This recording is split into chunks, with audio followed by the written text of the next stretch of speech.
Est-ce que ça vous est déjà arrivé de finir le mois avec de l'argent dans vos enveloppes budgétaires ou sur votre compte bancaire?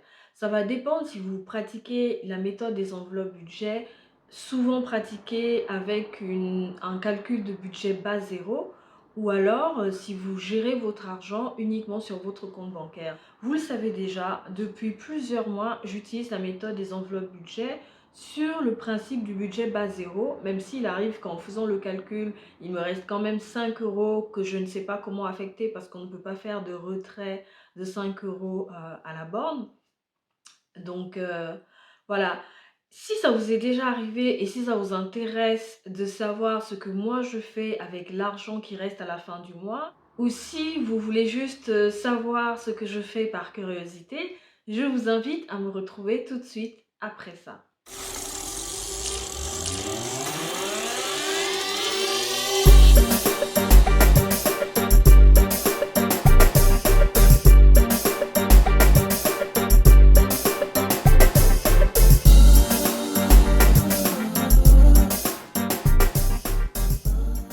Hello, bienvenue dans cette vidéo. Je suis toujours heureuse de vous retrouver, même si parfois je procrastine pour enregistrer.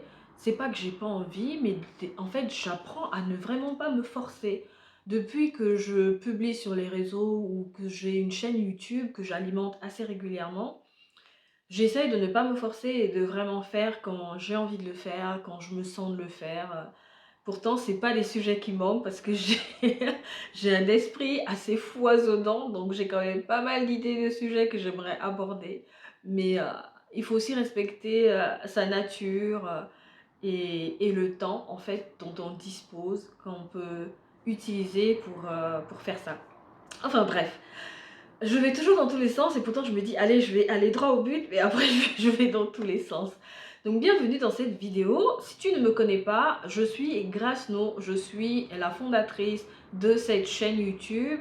Je suis également présente sur d'autres plateformes, notamment Instagram, TikTok et Facebook, où je publie assez régulièrement. J'essaye vraiment d'harmoniser les contenus, mais c'est vrai que j'aime bien le côté format long de YouTube et le fait, en fait, de pouvoir vous parler en profondeur sur certaines questions parce que il y a quand même une instantanéité sur TikTok et sur Instagram qui n'est pas le cas sur YouTube parce que quand on est abonné à une chaîne, on peut vraiment aller chercher ce dont on a besoin parce que vous le savez, en tout cas sur ma chaîne, j'essaye d'organiser les vidéos en fonction de thématiques. Donc allez voir dans les playlists et peut-être que vous allez en trouver une qui vous intéresse.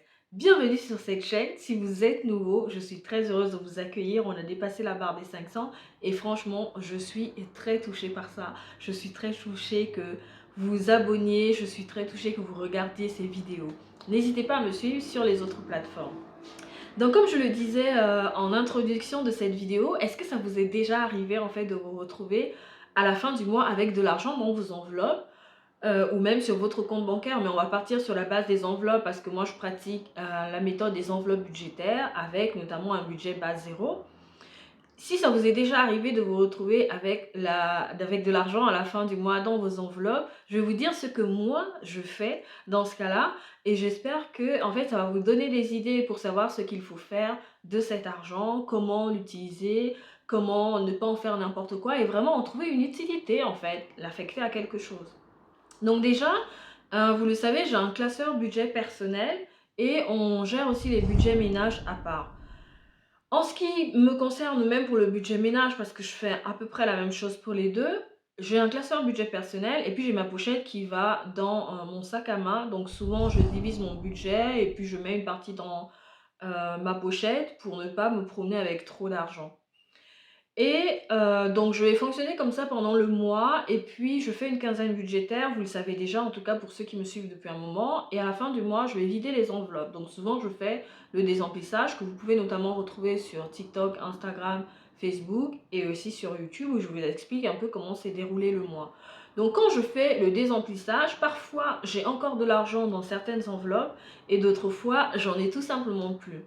Donc, ce qui se passe quand il me reste de l'argent dans les enveloppes, c'est que j'ai un autre classeur dont je ne vous parle pas souvent parce qu'il n'est pas très abouti selon moi. Et en réalité, je ne l'utilise pas beaucoup en fait. Et c'est un classeur que j'appelle classeur d'épargne court terme ou de provision, c'est celui-là.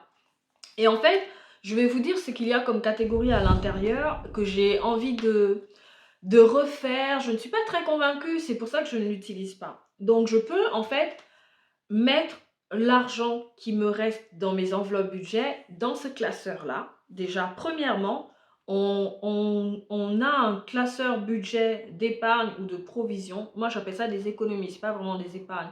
Des économies parce que c'est sur le court terme, ça va être utilisé, c'est prévu pour quelque chose. Donc, j'ai ce classeur-là, je peux transférer l'argent qu'il me reste à la fin du mois dans ce classeur. Et donc, par exemple, j'ai une catégorie dons et partage. J'ai une catégorie don et partage parce que, bon, en tant que chrétien, le don et le partage, ça doit faire partie de notre vie. Donc oui, il peut arriver que quelqu'un me dise, est-ce que tu peux me dépanner de 20 euros? Et bien, si j'ai 20 euros et que je suis en mesure de dépanner, je peux utiliser la catégorie don et partage. Ou voilà, enfin, c'est comme ça que j'avais pensé cette catégorie-là, mais pour l'instant, il n'y a rien à l'intérieur. Et c'est comme je disais, je n'utilise pas vraiment ce classeur. Mais je l'ai quand même prévu. Et puis, j'ai une catégorie anniversaire et cadeaux. Il n'y a encore rien à l'intérieur. J'ai fait une catégorie solde. En fait, c'est une catégorie shopping. C'est vraiment ça. C'est que j'aimerais pouvoir mettre des provisions de shopping là-dedans et puis en fait me faire un gros shopping par exemple pendant les soldes ou je sais pas moi le Black Friday. Enfin voilà. Donc là non plus, il n'y a rien. Dans la catégorie santé, c'est bien la seule enveloppe que j'ai réussi à remplir jusqu'à présent parce que déjà, je dois changer mes lunettes et le mois de juillet arrive, donc je dois changer mes semelles orthopédiques. Et il faut aussi que je voie un ostéopathe, mais ça va se faire au fur et à mesure parce que bon, franchement, j'ai pas encore mes marques dans notre nouvelle ville, mais ça va se faire au fur et à mesure. Et donc, j'ai réussi à remplir quand même un tout petit peu la catégorie santé. Et puis, j'ai mis une catégorie cours parce que j'ai envie de prendre des cours de natation. Oui, je ne sais pas nager. Et puis, j'ai fait une enveloppe téléphone parce que j'ai envie de changer de téléphone. Il n'y a rien dedans encore. Et puis, j'ai fait une catégorie fauteuil de bureau parce que j'ai envie d'acheter un autre fauteuil de bureau. Celui que j'avais, je l'ai vendu. Il ne me convenait pas du tout. J'avais souvent mal au dos. Donc, j'ai vraiment envie de changer. J'ai envie de prendre un autre fauteuil de bureau que j'ai d'ailleurs repéré mais qui coûte super cher. Et pour l'instant, je n'ai pas encore de quoi le financer. Et donc, j'ai fait une enveloppe et je me suis dit, bah, s'il me reste de l'argent à la fin du mois, je peux affecter ça à la catégorie fauteuil de bureau parce que j'ai déjà repéré le fauteuil et je sais en fait combien il coûte. Mais franchement, c'est un très gros budget. Donc, pour l'instant, c'est pas vraiment prioritaire. Mais j'ai quand même préparé le classeur. Premièrement, vous pouvez avoir un classeur où vous mettez vos économies ou ce qu'on va appeler des provisions pour des dépenses sur le court ou peut-être le moyen terme. Premièrement, voilà ce que vous pouvez faire. Ensuite, deuxièmement, ce que je fais aussi, ou ce que je peux faire, mais que vous m'avez le plus souvent vu faire avec l'argent qu'il me reste dans mes enveloppes budget à la fin du mois, c'est que je vais remplir mes défis budgétaires. Ça, j'aime beaucoup parce que c'est ludique et en fait, on voit, c'est visuel, on voit qu'il y a des cases qui se colorient et donc, bah, en fait, psychologiquement, je sais pas, je trouve ça thérapeutique. Je ne sais pas pour vous. Donc j'ai mon classeur des défis budgétaires et je vous avais déjà présenté mes défis et je vais vous faire un bilan du premier trimestre de l'année 2023 pour vous dire où j'en suis dans chacun des défis, mais ça fera l'objet d'une autre vidéo. Donc, ce que vous pouvez faire aussi avec l'argent qui vous reste dans les enveloppes budget à la fin du mois, c'est de remplir des défis budgétaires. Et ces défis budgétaires-là, vous pouvez les faire sans avoir un objectif précis dans l'immédiat, d'accord ? Et à la fin, quand le défi est complété, décidez de ce que vous allez faire de cet argent. Donc, vous pouvez soit l'utiliser pour acheter un fauteuil de bureau, utiliser cet argent pour acheter un téléphone. Enfin voilà, vraiment, vous avez la possibilité de faire ce que vous voulez. En ce qui me concerne, je vais être très honnête avec vous, j'ai un classeur de défis budgétaires, mais je n'ai pas défini à quoi correspond chaque défi budgétaire, sauf ceux qui portent leur nom. Par exemple, le défi de Noël, évidemment, c'est de l'argent que j'ai envie d'affecter aux dépenses de Noël. Il y a également le défi il y a également le défi du denier, d'accord? Le défi du denier que j'affecte évidemment au denier. Donc, il porte bien son nom, le défi du denier.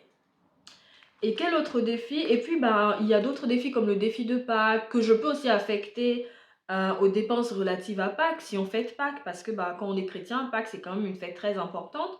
Mais, c'est un défi qui n'a pas beaucoup avancé et je ne suis pas sûre que pour Pâques cette année, j'aurai 800 € à mettre de côté pour pouvoir fêter Pâques. Parce qu'en fait, le défi de Pâques, il atteint la somme de 800 €. Voilà. Je précise que tous ces défis sont disponibles dans ma boutique Etsy, donc vous pouvez retrouver le lien sous cette vidéo dans la barre d'information. Et puis il y a le défi de 52 semaines, il y a d'autres défis en fait que j'essaye de remplir, pas tous, et je n'ai pas nécessairement défini comment je vais utiliser l'argent issu de chaque défi. Mais j'utilise quand même l'argent qui me reste à la fin du mois pour remplir mes défis budgétaires. Donc ça, c'est la deuxième chose que vous pouvez éventuellement faire avec l'argent qu'il vous reste à la fin du mois. Enfin, c'est pas la dernière chose que j'ai envie d'aborder, mais ce que je fais aussi avec l'argent qui me reste à la fin du mois, et plus précisément la monnaie qui me reste à la fin du mois, c'est que je vais la mettre dans des boîtes. Donc j'ai la petite boîte rose dans laquelle je mets des pièces de 2 €, 1 € et 50 centimes dans cette boîte rose. Je ne sais pas combien il y a. Je vais peut-être l'ouvrir en août ou je vais peut-être l'ouvrir en décembre pour voir combien il reste. Mais pour l'instant, je ne compte pas. Je remplis juste, je vide mes enveloppes et puis je mets à l'intérieur les pièces de 1 €, 2 € et 50 centimes. Ensuite, j'ai également une troisième boîte et dans cette boîte-là, je vais mettre les pièces de 1 centime, 2 centimes, 5 centimes, 10 centimes aussi. Voilà, donc je les mets là-dedans. Et d'ailleurs, il y en a plein, hein. Vous l'avez déjà vu, je vous mettrai peut-être une vidéo sur le côté ou de toute façon, vous l'avez déjà vu cette boîte-là, l'intérieur en tout cas. Donc voilà ce que je fais avec l'argent qui me reste à la fin du mois. Maintenant, moi, je ne suis pas une partisane du 100% espèces. Donc, ce qui se passe aussi, c'est que j'ai une catégorie remettre sur le CB dans mon enveloppe budgétaire. J'ai déjà expliqué par ailleurs, en tout cas sur les autres plateformes, à quoi me sert la catégorie remettre sur le CB. C'est-à-dire que je peux aller dans un magasin et ne pas avoir assez sur le compte bancaire. Donc dans ce cas-là, je vais puiser dans une enveloppe et ensuite, vu que j'ai fait un trou sur mon compte bancaire, je vais déplacer l'argent de l'enveloppe qui aurait dû servir à ce moment-là à la catégorie remettre sur le CB. Et ce qui se passe quand j'ai fait ça, c'est que je peux effectivement aller faire un dépôt sur mon compte bancaire ou alors j'attends le mois prochain quand je vais établir le budget, je vais considérer qu'au moment d'aller faire le retrait, je dois déduire cette somme-là. Donc ensuite, quand je fais le retrait, je prends la somme qui se trouve dans la catégorie mettre sur le CB et j'ai le montant total que j'aurais dû en fait retirer. Donc voilà ce à quoi ça sert aussi. Ou bien je peux simplement aller déposer sur le compte bancaire et puis c'est réglé. Mais souvent je préfère ne pas aller déposer parce que déjà il faut aller à la banque, hein, et je ne vais pas passer ma vie à aller tout le temps à la banque pour déposer des sommes des 10 €, 20 €. Donc je garde vraiment l'argent dans la catégorie remettre sur le CB et quand je fais mon budget, ben, je déduis tout simplement cet argent-là. Autre chose que vous pourriez faire et qui va dans le sens de la catégorie remettre sur le CB, c'est que l'argent qui vous reste à la fin du mois, si vous n'avez pas un classeur de défis budgétaires et que vous n'avez pas envie de faire des défis budgétaires, si vous n'avez pas un classeur de provisions et que vous n'avez pas envie de faire des provisions, vous pouvez aller déposer cet argent soit sur votre compte courant et l'affecter aux dépenses du mois suivant, soit alors déposer cet argent sur un compte épargne pour un projet plus important. Donc, il n'y a pas de petits efforts, même s'il vous reste 10 €, 20 € et que vous avez l'énergie, vous pouvez aller déposer sur votre compte, ça peut être le livret A, ça peut même être un PEA, enfin voilà, vous avez vraiment le choix. Moi, ce que j'aimerais bien faire, pour l'instant je n'ai pas décidé, c'est que quand j'aurai fini, en tout cas à la fin de l'année, pas forcément fini, mais disons que quand je vais arriver à la fin de l'année, au moment de faire le point sur mes défis budgétaires, à ce moment-là, je déciderai de ce que j'ai envie de faire. Donc soit je vais m'acheter un fauteuil de bureau, bon les lunettes, il faudra quand même que je pense à changer les lunettes bientôt, parce que j'ai déjà l'ordonnance, et puis il y a le podologue qui va arriver aussi. Et ce que moi j'aimerais faire avec ces défis, c'est d'utiliser, ceux qui sont, prévus pour des défis précis comme le défi de Noël pour Noël et pour les autres, j'aimerais les mettre sur un compte épargne et pas dans mon classeur parce que je n'ai pas envie de garder trop d'espèces chez moi et je ne vois pas l'intérêt, ça ne rapporte rien de garder autant d'espèces à la maison. Surtout, surtout quand moi j'ai plein de défis et je vais me retrouver, je sais pas moi, avec 2 000 3 000 €, j'espère, en espèces, j'ai pas envie. Donc moi je me dis, si un défi est complété et que c'est un défi qui n'est pas euh, précis dans la dépense à faire, comme le défi de Noël par exemple, et ben il est rempli, je prends l'argent, je le dépose sur un compte bancaire plutôt que de le garder chez moi, sauf si j'ai un achat bien précis à effectuer. Voilà, donc j'espère que ça a été assez clair. C'est tout ce que je voulais vous dire concernant la manière dont vous pourriez utiliser l'argent qui vous reste à la fin du mois plutôt que de se dire, par exemple, on est le 30 ou le 31. Ah tiens, il me reste encore 40 € dans l'enveloppe shopping, je vais aller faire du shopping. Alors qu'on n'a même pas vraiment de gros besoins. Moi, ce que je pense qu'il faudrait faire pour éviter, d'aller forcément dépenser en shopping, c'est avant d'aller dans un magasin faire du shopping ou même sur internet faire du shopping, d'ouvrir ses placards et de regarder ce qu'on a et de se demander réellement si on a besoin d'acheter cet article qu'on est en train de convoiter.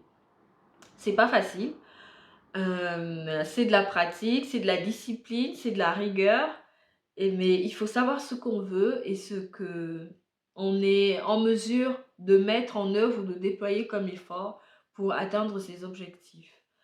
Mais j'en conviens, ce n'est pas facile et aussi on a le droit de se lâcher. C'est pour ça qu'il faut vraiment être large dans les catégories budgétaires et ne pas hésiter à faire une catégorie shopping, même si on met 20 € là-dedans ou 30 € par mois. Voilà. Ou alors, moi j'ai vu des gens qui ont une enveloppe budget, appelée plaisir. Voilà. Donc merci d'avoir regardé cette vidéo. J'espère que, elle vous a plu et j'espère que, ben, tous ces petits points-là vont vous donner envie, en fait, de mieux gérer le reste, de l'argent dans vos enveloppes budget plutôt que de les dépenser, en faisant des folies ou dans des choses dont vous n'avez pas réellement besoin. N'hésitez pas à vous abonner, à mettre un pouce bleu vers le haut, ça me montre que vous êtes là et que vous appréciez ce contenu. Retrouvez-moi sur les autres plateformes, Instagram où je suis beaucoup, TikTok et Facebook où je suis également. Donc voilà, merci d'avoir regardé cette vidéo. Si vous voulez échanger, ça se passe dans les commentaires avec bienveillance et respect. Si on a une réponse, on peut répondre à quelqu'un. Pas dans le jugement, moi j'insiste vraiment pour que notre communauté soit une communauté bienveillante parce que bah il y a déjà assez d'horreur dans le monde en fait.